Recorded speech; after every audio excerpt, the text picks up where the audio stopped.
Are you ready? Stand by. Hundreds of thousands of Canadians are involved in shooting sports. We traveled the country to bring you the events and the people that make this incredible community unlike any other.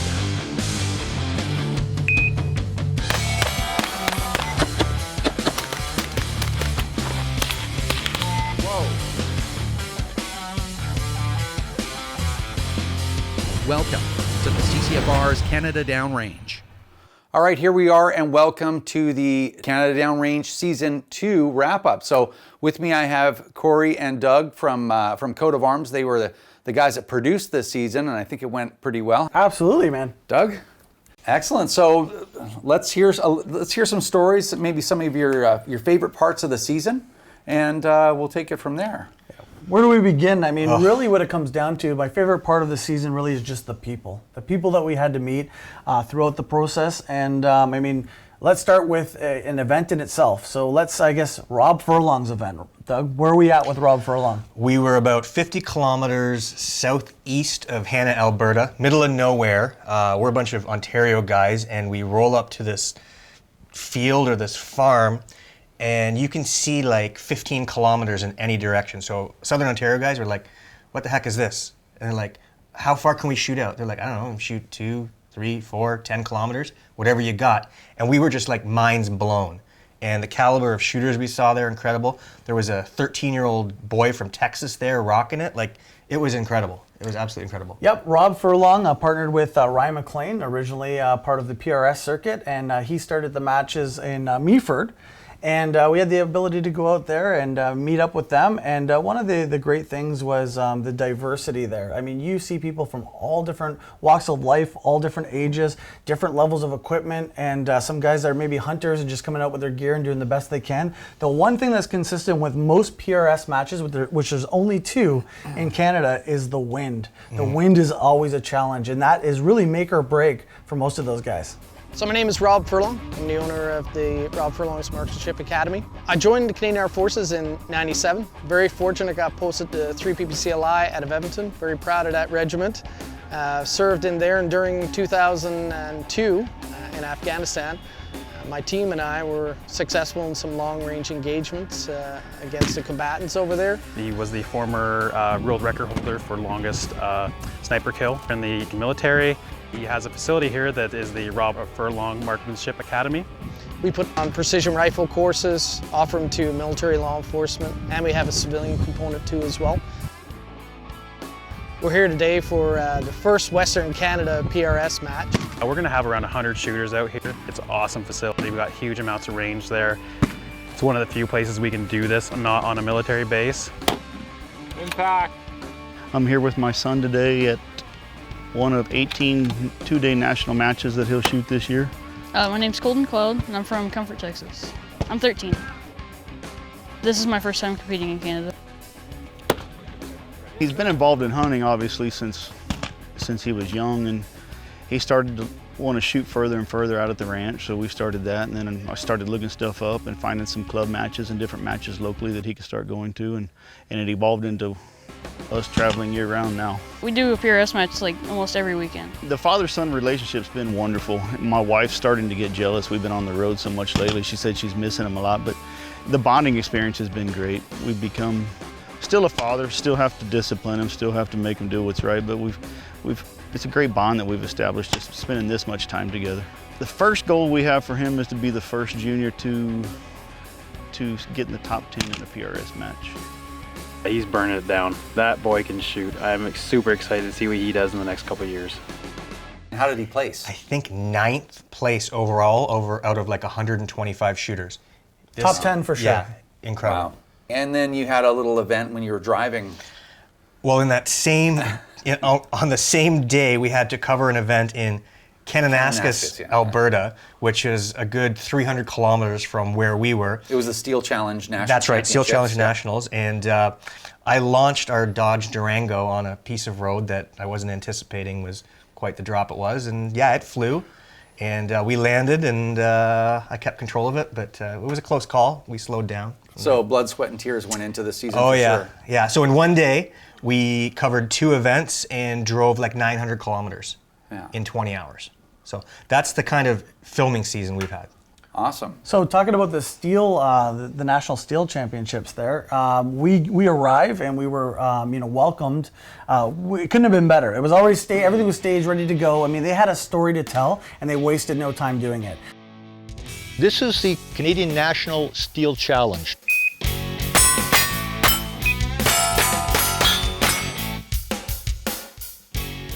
This is the 4th time that we've had this in Canada. We have a lease here from the provincial government. There's something like 60 or 70 acres. We introduced Steel Challenge to Canada. We've been at it for probably 7 or 8 years now, and we've been running the Canadian Nationals the last 4. Typically we have anywhere between 50 and 70 shooters with about 100 to 125 firearms. My name is Jeff Orita. I've been doing this for about 3.5, 4 years. You know, started out as a hobby and turned into a passion, and it's super important to me. And to be quite honest, if the laws change where it becomes much more restrictive or perhaps prohibited, then it's likely that I will not stay in Canada. It means that much to me, right?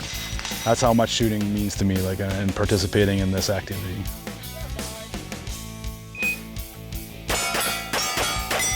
We shoot with a really good group of guys. We always shoot together and travel together. We go to the States lots and go to these and stuff like that. So we get to know each other pretty good, and it's fun. It's like a brotherhood, right? We're all pros. So. Remember, if you don't stand up for your own ability to own and use firearms, who will? Join the CCFR or donate right now at www.firearmrights.ca. The CCFR's Canada Downrange is brought to you by The Shooting Edge, SFRC, Select Shooting Supplies, the Calgary Shooting Center,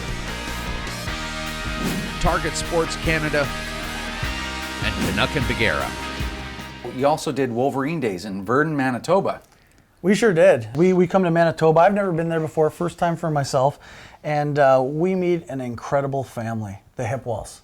I'm John Hipwell, owner-operator of Wolverine Supplies. John and Pat started this 30 years ago, just the two of them in their living room. They started it as ma and pa small business. When I first started here, John said this is a family business.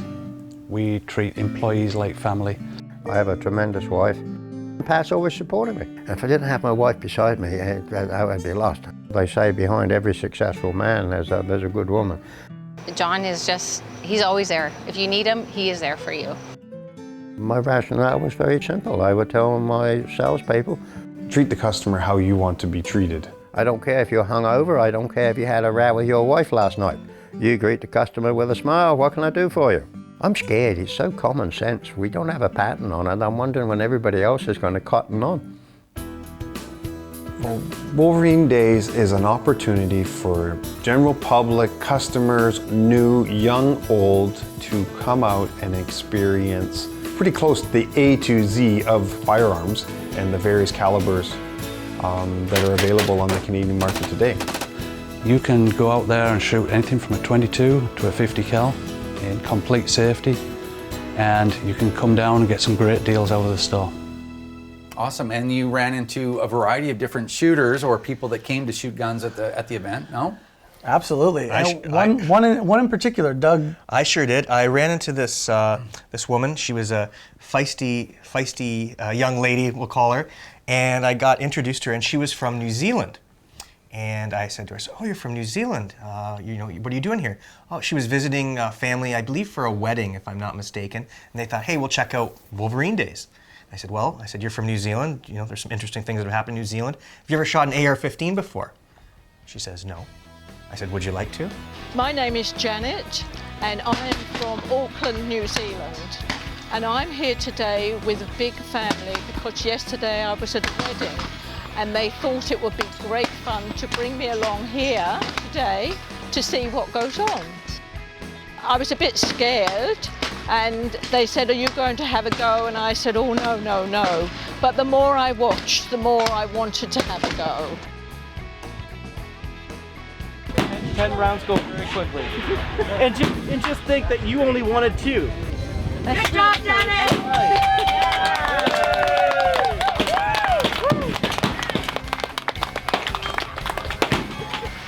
I could see it was very well organised with safety features, so there's nothing to worry about. You're not gonna. Nice. Like a hit. It was exhilarating and it's fantastic. It was fantastic. Give it a go. You only live once. You give it a go. And you want to talk about feeling welcome. Like, I mean, we left there feeling like part of that family without a doubt. They invited us in their home. We were there for barbecues. It went from John Hipwell's house to Matt Hipwell's house, and everybody that was part of the show had come along in the industry, and what a great environment it was.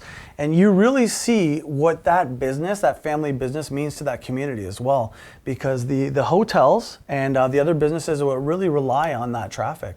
And they made Wolverine Days as it's essentially a tourist event in their town. So you also covered a trap competition. I wasn't there, but you guys were. Absolutely. So what was that all about? It was actually the Ontario Provincial Trap Shooting Championship, and we had the pleasure of meeting the president of the Ontario Provincial Trap Shooting Association, Neville Henderson. And what a gentleman he was. He made the range completely open to us to film, and introduced us to some incredible people there. And we met a young lady, and she was, I think, in her early 20s, and just an up-and-coming shooter. Her uncle got her into it, like they're a hunting family, got into trap shooting. Her boyfriend kind of took her under the wing, and she was the one that excelled. I'm Lisa Bennett, and I'm from Port Colborne, Ontario. So I just kind of go out there, try to drain everything else out, and just take each target as they go. I know a lot of people get intimidated by firearms, but as soon as you make that first shot and realize how fun the game is, I think you can get involved, and don't ever be discouraged because there's so many males. You're always going to have that drama between, oh, it's a man's sport, whatnot, but there's a lot of ladies coming up in it, and everyone has fun. What's interesting is because there's a huge demographic there of different people. So the older people are kind of like, what are these guys doing? And the younger people are a little bit more in tune with what's going on with TV and social media. But at the end of the day, when people recognize why we were there, it was nothing but open arms. Another interesting event was TACCOM, right? It's Canada's largest gun show. It was a fantastic success, huge event to be put together in the first place. But one of the unique things that happened at that show was there was an award show. It was the Coat of Arms Golden Bullet Awards, and it was the first award ceremony / sort of award show that we've ever had in our community. So let's have a look at some of the footage from that. We put on a very spectacular VIP dinner. Full stage, full dressed up room, lighting. We went all out. It's fantastic to have probably the bulk of the Canadian firearms industry all in one room, which doesn't happen very often, to be quite honest. I think having the VIP night was great for everyone to come together. I mean, we're all in the industry for the most part. Most of the manufacturers and distributors are all in competition with each other. But this night was kind of like, hey, we're coming together. We're going to eat after this great show that we just had. It was just nice to see everything come together. First off, I just want to start by saying that we are super honored to be here at this event. So to have the Coat of Arms Golden Bullet Awards be hosted here at TACCOM is a huge honor to us. And I'll tell you a quick little story. So Doug and I had a humble idea of doing an award ceremony that was going to honor all of you and the people that don't get enough credit for the hard work that each and every one of you do. And we thought in a small way we might be able to recognize you guys. The next award is the Aspiring Youth Award, and this one's important because it's going to be given to a youth that is very passionate and somebody who's dedicated to honing their craft. So Ryan Dobbs is quite an accomplished young man for his age. I actually ran into Ryan like 3 years earlier. He was training with Eric Raffel in Ontario, and to see him come so far in so little time as a youth shooter is absolutely incredible, and we were honored to give him this award. There's a couple people I'd like to thank that supported me along the way. First off, both my parents, amazing amount of support from both of them. We have a little bit of a surprise to kind of add on in addition to this award. I'd like to announce that we want to offer Ryan a sponsorship with Coat of Arms Coffee as our very first youth that we're going to be sponsoring with the proceeds from our coffee. So a little bit more about TACCOM, because it was such a big event, such a unique event in Canada. What else do you got to tell us about TACCOM? What else happened there? Well, I mean, before we go into what happened there, we just really got to put it into perspective. You've got this show that's created, by Fred and his team. And, there's a lot of money invested in this and something that's never been done before. I mean, they did a very small event and it was a success. Nothing to this scale. And the way the community came together to back this event is something else. So we got to applaud Fred for being able to, see beyond. Yeah, to pull it off. Yeah, I mean, that in itself. Yeah. Visionary, really. He's taken great elements of marketing and showmanship from other industries, and he's applied it to the Canadian firearms industry. Like, he's literally elevated the level of the industry. So TACCOM is a tactical and competitive shooting sports show. We knew that Canada needed something like this. There was nothing like it. What I mean by that is, it's more than just a gun show. Our idea was, let's make this the biggest show in the country. We invited everybody from the US, everyone from Canada and Europe. So we thought, okay, well, we'll bring everybody together from all over the world to Canada, and let's put on a big show and show the world basically that we are a player now. We had seminars running all weekend, starting from Friday afternoon until Sunday. A big person that we had to come over from Alberta was Michelle Rempel from the Conservative Party. And then they introduced Bill C-71. This is going to address firearms-related violence in Canada. It did nothing. We're super excited about TACCOM 2020. Save the date, it's September 11, 12, and 13. The show's going to be bigger, better, and beyond anybody's expectations. Remember, if you don't stand up for your own ability to own and use firearms, who will? Join the CCFR or donate right now at www.firearmrights.ca. The CCFR's Canada Downrange is brought to you by The Shooting Edge, SFRC, Select Shooting Supplies, the Calgary Shooting Center, Target Sports Canada, and Canuck and Bagheera. Speaking of trade shows, GAT Show. Yeah, GAT Show was a great event. Actually, you were there as well as Tracy. Mm-hmm. So what was that like for you guys? That was your first GAT Show experience.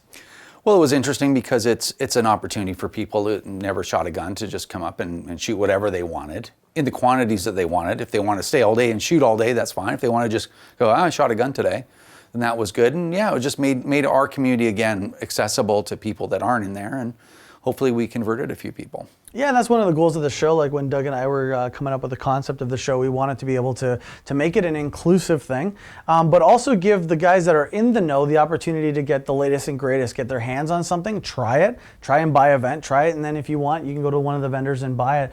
And the distributors did a great job of making sure that all of the dealers that were there had stuff in stock to buy.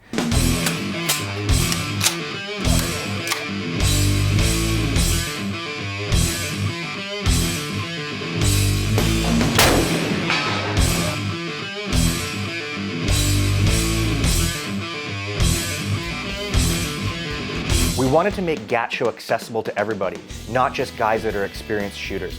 So at GAT Show, no firearms license is required. So as long as you have valid ID, you can come in, you can be supervised by experienced range safety officers and literally try any of the firearms on the line.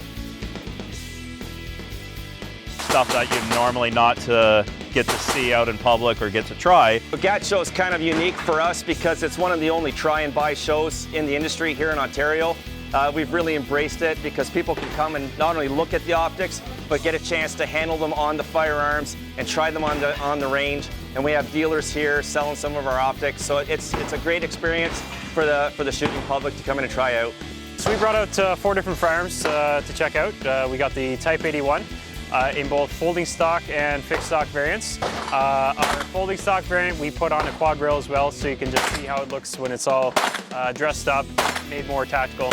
And then we have the fixed stock if you want to see more of a classical lines and things like that. I am a primary school teacher, and I support the sport 100%. It's showing these kids really when they come to something like this that It's something safe. It teaches them discipline. It teaches them that there's procedures that need to be followed, and you can still have fun. For me, it's important for kids to get that knowledge, that education, and that safety training here in a comforting environment with their parents. We hope GAT Show continues to grow and continues to draw in new and experienced shooters alike. We've got to grow the sport. It's our future. Another event we covered in this season is something we did last season as well, which is something that the CCFR does, which are ladies' range days to get women acquainted with firearms and give them a chance to shoot too. You guys covered one. Yeah, we did. And you know what? I think that never before has there been this much engagement with women. I mean, it's just growing. And what I'm looking forward to is what the future of gun owners looks in terms of our demographic. It is changing. We enjoyed a fantastic day on the range with 72 new female shooters at the first annual Ladies Range Day. This has been a great event for women of all ages to come out. We've had mother and daughter teams. We've got co-workers that booked and came in together. The girls have all come out. They've shot handguns, archery, shotguns, rifles, and had a complete blast. Just come out and try. Just give it a go. It was so exciting just to try it. And being a first timer, I loved every bit of it. A lot of us have had misconceptions and they've been totally straightened out. The next generation is the future of our sport. So it's really important for these girls to get that opportunity. And not all of them have parents who are gun owners. It really isn't a boys' sport anymore. The women are the fastest growing demographic in the shooting sports. So that's going to wrap it up for not only this episode of the CCFR's Canada Downrange, but this season. And we really appreciate all of you spending your time with us. And we appreciate everyone that played such a significant part in making a show like this and this season a possibility. And thank you to Corey and Doug for producing this. They did a great job, and we're really proud of what they produced. Again, we'll see if we do a season 3. Hopefully we'll have the support to do that. And again, thanks for watching. Remember, if you don't stand up for your own ability to own and use firearms, who will? Join the CCFR or donate right now at www.firearmrights.ca.